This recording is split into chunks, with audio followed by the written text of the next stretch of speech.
I'd like to invite up to the stage to speak about Kathy Acker, two people who were really close to her and knew her very well, Amy Scholder and R.U. Sirius. R.U. Sirius, are you here? Okay, and Amy Scholder, please come up to the stage.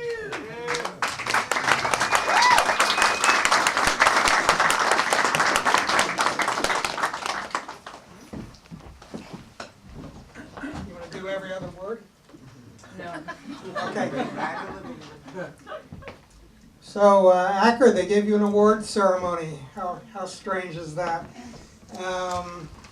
When I think of Kathy, I learned about Kathy Acker when I read excerpts from Blood and Guts in high school in a Canadian magazine called Impulse in the 1970s. I was a little bit, I was in love with it.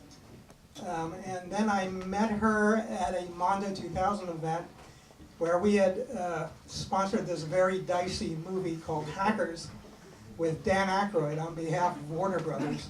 And I think, oh, well, this is okay, because nobody really hip is going to come to this anyway, so it won't kill our street vibe too much. And when the movie ended, here comes Kathy Acker and Genesis Peorage charging towards me. Oh, shit, I'm caught. And she was like, that was great.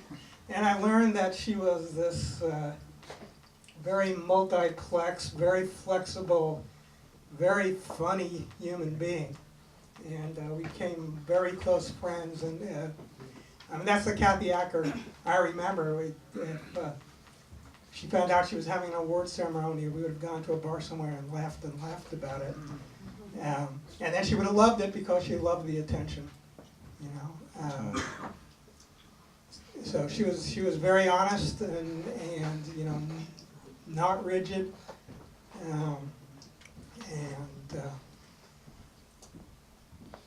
I just miss her as a human being more than anything else. The writing is important, but the person was something else again. Thank you.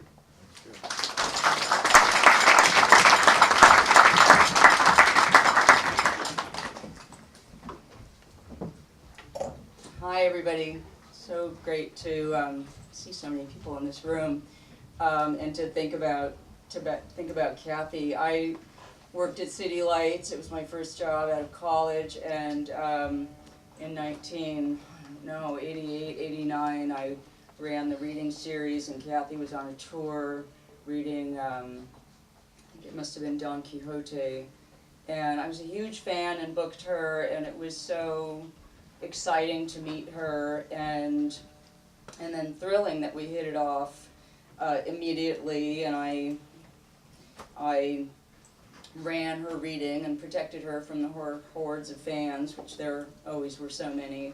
And we went out to dinner and talked, and I was so thrilled and starstruck, and then realized there was just so much we could talk about, and I took her to Amelia's, that dive bar that maybe some of you remember, that now I think is the elbow room. And we had a great time, and then it was the end of the evening, and I was driving her back midtown to her hotel, and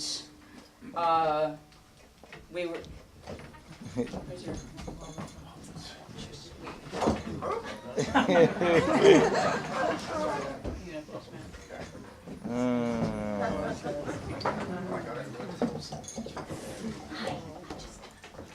Can I just grab it? Yeah, totally. Just grab it. Grab that. Yeah. So we were sitting in the car talking about when we were going to see each other again, and then she started kind of thinking out loud, like, oh, maybe I should invite you up. Oh, you're so cute. And I was thinking, I was really excited to be with her and excited to think about seeing her again, but she started thinking out loud, like, oh, maybe, it would be really fun to invite you up, but I'm on my tour and I have to leave early tomorrow morning, and then I'll be really tired, but this is so much fun. I was like, why do you think that this is just your decision? And she was like, fuck you. I was like, fuck you. And she got out slammed the door, and it was the beginning of a really incredible friendship.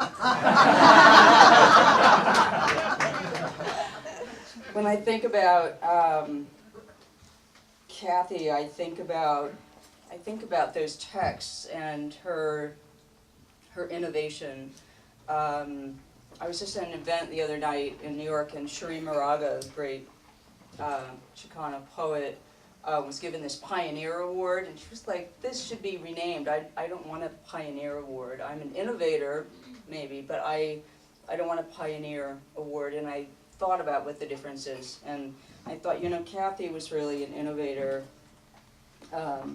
in this male-dominated avant-garde, you know, which we even see, you know, with this award, you know, whose lifetime achievements get recognized. You know, it's overwhelming, and she had this complex way of expressing female desire and female rage in a way that was so deeply meaningful to me, and I think about her every day, and I know that the work that I do as an editor and as a publisher is always with that kind of sense of refusal to maintain a status quo. It's so important, and I think about Kathy, and I think about what a worker she was. There was so much labor involved in writing and in knowing, and her knowledge gathering, and that's been so important to me. And with that debt, I think I think about how I can promote people to read her books, buy her books, keep them in print, and scholars to do the work and to keep that knowledge of hers alive. And I'm so pleased to be here in this room where we're remembering her in a meaningful way. I think it's so easy to kind of, you know, flatten a memory like that and turn her into an icon, and that sort of flat image it becomes so ephemeral and can really disappear. So I'm delighted to be part of this, and I thank you, and feel like it's a way to keep that Kathy Acker spirit alive.